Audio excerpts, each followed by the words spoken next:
Hello and welcome. What a lovely afternoon it is. It is 2:30. It is the 14th day of April 2021. I went to the DMV, got in line, to get in a line, to get in a line, to sit down, to get in a line, to be told that I had brought everything I needed to bring except my birth certificate. I brought a photocopy of my birth certificate, but they wanted the original. I don't know why, because they're just going to make a photocopy of it. But they wanted the original, which is fine. I mean, I don't mind coming back. It was only 2 hours. But my original photo is in really, fragile shape. The thing's 50 some odd years old. But whatever.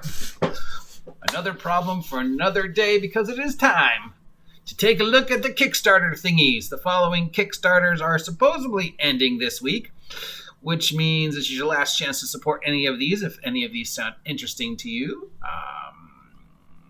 So let's check them out.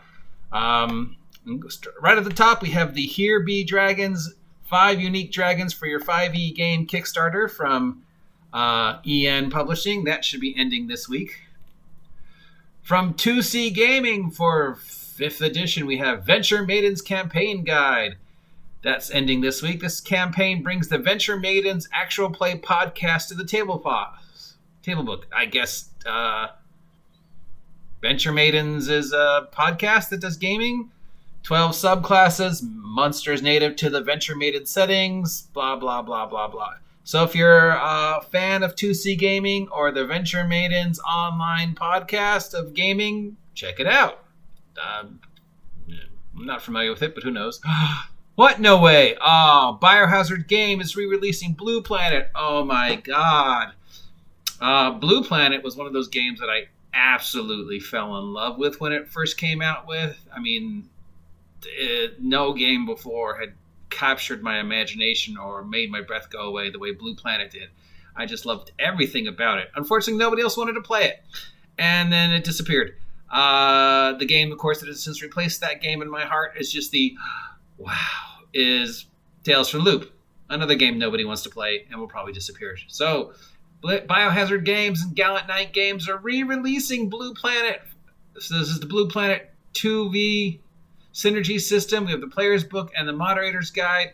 I might have to kickstart this one. I was a huge fan of the Blue Planet IP years ago. But yeah, sadly, no, it never caught on. I'm glad to see it's coming back. From Penny Dragon Games, we have Magic Items for 5e, Ezza Zendor's Vault of Tragic Treasure. So this is 300 magic items, all with tragic backstories, or tragic origins, or tragedies associated with them.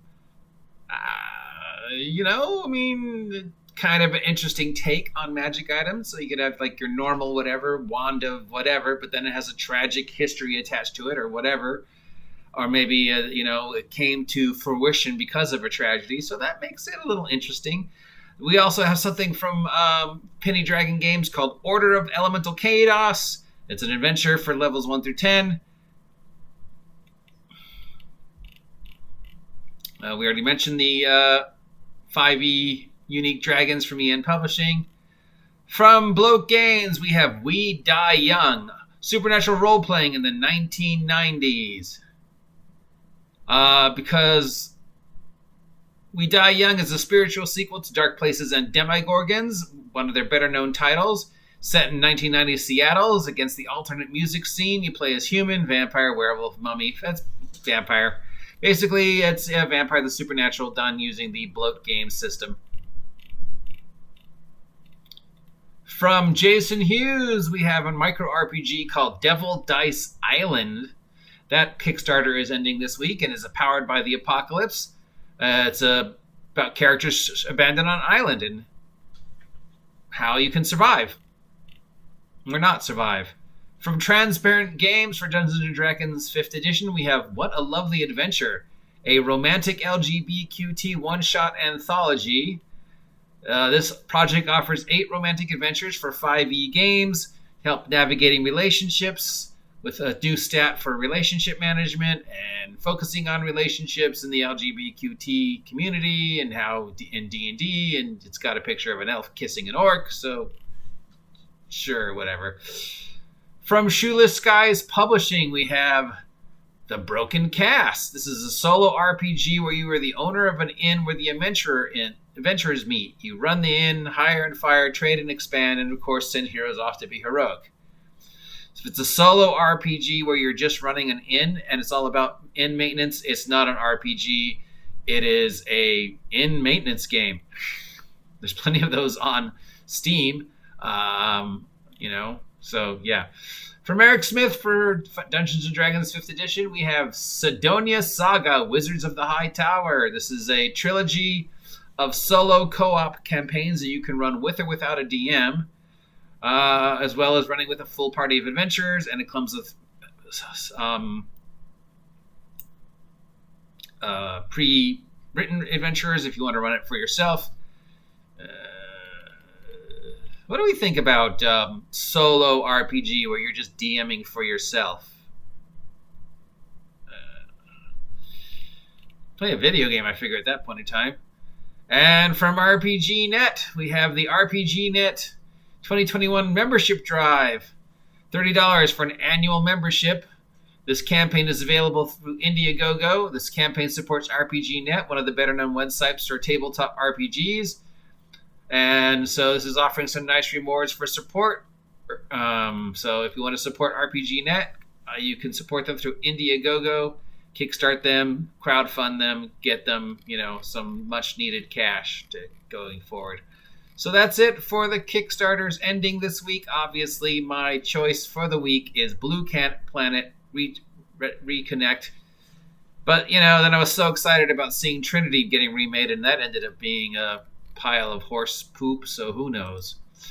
Now, if you're wondering what the current status of some older Kickstarters we mentioned about, we should notice that if you're wondering who currently the biggest tabletop role-playing game Kickstarter creators are, Free League Publishing. With currently they are topping the charts at $2 million for the Kickstarter for their One Ring campaign.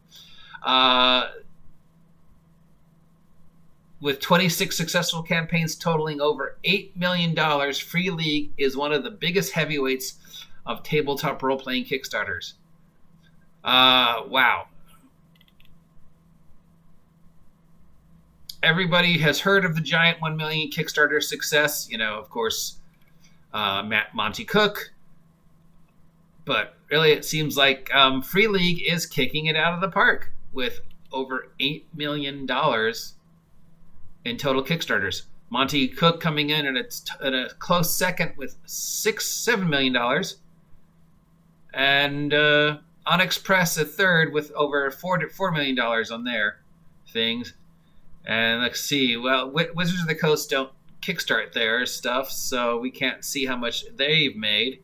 We can see that if you're looking at Kickstarter that have made the most money, 5e stuff is, let's see, 1, 2, 3, 4, 5, 6, 7th. The 7th highest Kickstarter record of the year was Kobold's Press Midgard Kickstarter for $2 million.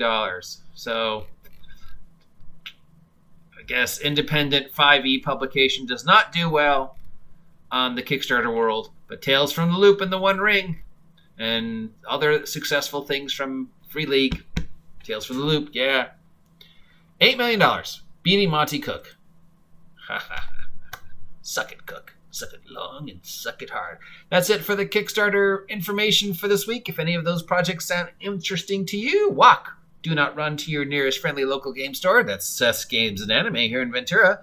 And ask them to look into it for you and order it for you. Pick your favorite Kickstarter, toss them a few bucks, and they'll send you a bookmark or a sticker or something free or a PDF. Never hurts to help support Kickstarters. It's the best way for small publishing companies to get their product on the market when they have to fight against the glut that is Wizards of the Coast and Paizo. So, yeah. Till next time, I am your grumpy guide to all things gaming. Get off my lawn.